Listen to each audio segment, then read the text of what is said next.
ಇವತ್ತು ಭಾರತೀಯ ಮಹಿಳಾ ಒಕ್ಕೂಟ ಮತ್ತು ವಿವಿಧ ಸಂಘಟನೆಗಳು ವಿದ್ಯಾರ್ಥಿಗಳು ಕೂಡಿ ಮೊನ್ನೆ ನಡೆದ ಮೈಸೂರಿನಲ್ಲಿ ಏನು ಕಲಬುರಗಿಯಿಂದ ದಸರಾಕ್ಕೆ ಹೋದ ಒಂದು ಕುಟುಂಬದ ಬಾಲಕಿ ಕಾಣೆ ಆಗ್ಬಿಡ್ತದೆ. ಮರು ದಿವಸ ಅದು ಹೆಣವಾಗಿ ಪತ್ತೆ ಆಗ್ತದೆ. ಅಂದರೆ ಬುಡಕಟ್ಟು ಜನಾಂಗದ ಒಂದು 10 ವರ್ಷದ ಬಾಲಕಿಯನ್ನ ಅವರು ರೇಪ್ ಮಾಡಿ ಕೊಲೆಯನ್ನ ಮಾಡಿದ್ದಾರೆ.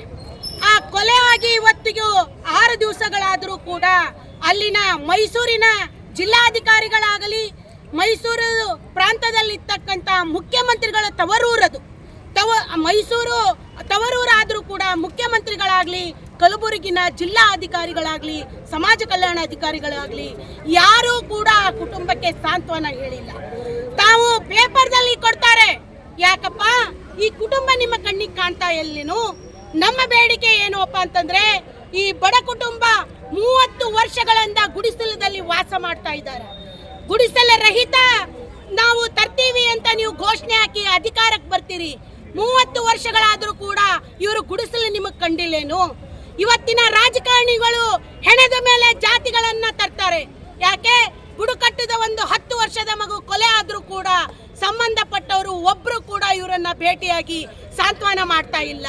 ಬುಡಕಟ್ಟು ಜನಾಂಗ ಎಸ್ಟಿ ನಿಗಮದಲ್ಲಿ ಸೋಷಿಯಲ್ ಹೆಲ್ಪರ್ ಸಮಾಜ ಕಲ್ಯಾಣ ಜೆಡಿ ಅವರಿಗೆ ಬರ್ತದ. ನಿನ್ನೆ ನಾವು ಭೇಟಿ ಆದಾಗ ಸುಮ್ಮನೆ ಅವರು ಕಾಟಾಚಾರಕ್ಕೆ ಅವರಿಗೆ ಭೇಟಿ ಆಗ್ತಾರೆ. ಯಾಕಮ್ಮ? ತಾವು ಒಂದು ಹೆಣ್ಣದಿರಿ, ಹೆಣ್ಣು ತಾಯಿ ಹೃದಯದವರಿದ್ದೀರಿ. ಅವರಿಗೆ ಸರ್ಕಾರದಿಂದ ಬರ್ತಕ್ಕಂಥ ಸೌಲಭ್ಯ ಆವಾಗೇ ಕೊಡಬೇಕಾಗಿತ್ತು. ಇವರು ಮೈಸೂರಿಗೆ ದಸರಾಕ್ಕೆ ಅಂತ ದುಡಿಲಿಕ್ಕೆ ಹೋದ್ರೆ ಬರುವವರೆಗೂ ಮಹಾನಗರ ಪಾಲಿಕೆದವರು ಇವರು ಗುಡಿಸಲನ್ನ ಕಿತ್ತುವ ಕಟ್ಟಿದ್ದಾರೆ. ಇವತ್ತು ನಿನ್ನೆಲಿಂದ ಮಳೆ ಬರ್ತಾ ಇದೆ. ಮೊನ್ನೆ ನಾವು ಅಧಿಕಾರಿಗಳನ್ನ ಭೇಟಿ ಹಾಕಿ ಗುಡಿಸಲು ಇಲ್ಲ ಅಂತ ಹೇಳಿದ್ರು ಕೂಡ ಅವರಿಗೆ ಗುಡಿಸಲು ಹಾಕಿ ಕೊಡುವಂತ ಪ್ರಯತ್ನ ಮಾಡಿಲ್ಲ. ಜಿಲ್ಲಾಧಿಕಾರಿಗಳೇ ಮಹಿಳಾ ಪರ ಹೋರಾಟಗಾರ್ತಿ, ಮಹಿಳೆಯರ ಕಾಳಜಿ ಉಳ್ಳವರು, ಈ ಕುಟುಂಬಕ್ಕೆ ಸಾಂತ್ವನ ಹೇಳಿಕೆ ನಿಮ್ಮಲ್ಲಿ ಸಮಯ ಇಲ್ವಾ? ನಾಚಿಕೆ ಬರ್ತಾ ಇದೆ ಮಹಿಳಾದವರಿಗೆ. ಇವತ್ತು ತಾಯಿ ಮೊದಲು ನಿನ್ನ ಎಲ್ಲ ಕೆಲಸ ಬದಿಗಿಟ್ಟು ಈ ಕುಟುಂಬಕ್ಕೆ ಸಾಂತ್ವನ ಹೇಳಬೇಕು ಮತ್ತು ಈ ಕುಟುಂಬಕ್ಕೆ ನ್ಯಾಯ ಒದಗಿಸ್ಕೊಡ್ಬೇಕು, ಈ ಕುಟುಂಬಕ್ಕೆ ಸಹಾಯ ಮಾಡಬೇಕು. ಮತ್ತೆ ಈ ಒಂದು ಪೋಸ್ಕೋ ಕೇಸ್ ಏನದ ಮೈಸೂರಿನಲ್ಲಿ ಎಫ್ಐಆರ್ ಆಗಿದೆ. ಎಷ್ಟು ಮಜಾ ಇದೆ ನೋಡಿ ಇದರಲ್ಲಿ. ಮೈಸೂರಿಗೆ ದುಡ್ಲಿಕ್ಕೆ ಹೋಗಿ ಇಲ್ಲಿನ ಒಂದು ಮಗು ಅಲ್ಲಿ ಕೊಲೆ ಆಗ್ತದ, ಅಲ್ಲಿ ಕೇಸ್ ಆಗ್ತದ. ಆದ್ರೆ ಕೇಸ್ ಆದ್ರೂ ಎಫ್ಐಆರ್ ಕಾಪಿ ತಂದೆ ತಾಯಿ ಕೊಡಲ್ಲ. ನಾಚಿಕೆ ಬರಬೇಕು. ಯಾಕೆ ಇವರಿಗೆ ಎಫ್ಐಆರ್ ಕಾಪಿ ಕೊಟ್ಟಿಲ್ಲ? ನಮ್ಮ ಬೇಡಿಕೆ ಒಂದೇ, ನೀವು ಆ ಕೇಸನ್ನ ಗುಲ್ಬರ್ಗಕ್ಕೆ ಟ್ರಾನ್ಸ್ಫರ್ ಮಾಡಬೇಕು. ದಿನಾಲು 100 ರೂಪಾಯಿ ದುಡಿದ್ರೆ ಈ ಕುಟುಂಬ ಬದುಕ್ತದ. ಈ ಕುಟುಂಬ ದಿನ ಎದ್ದ ತಕ್ಷಣ ಮೈಸೂರಿಗೆ ಓಡಾಡಕ್ಕಾಗಲ್ಲ. ಕೂಡಲೇ ಆ ಕೇಸು ತಾವು ಕಾಳಜಿ ತಗೊಂಡು, ಜಿಲ್ಲಾಧಿಕಾರಿಗಳು ಕಾಳಜಿ ತಗೊಂಡು ಆ ಕೇಸನ್ನ ಗುಲ್ಬರ್ಗಕ್ಕೆ ತರಬೇಕು. ಈ ಬಾಲಕಿಗೆ ನ್ಯಾಯ ಸಿಗಬೇಕು ಮತ್ತು ಈ ಕುಟುಂಬಕ್ಕೆ ನ್ಯಾಯ ಸಿಗಬೇಕು. ಇಲ್ಲಿ ಘಟಾನುಘಟಿಗಳು MLA MP MLAಗಳು ಇದ್ದೀರಿ. ಯಾಕಪ್ಪ?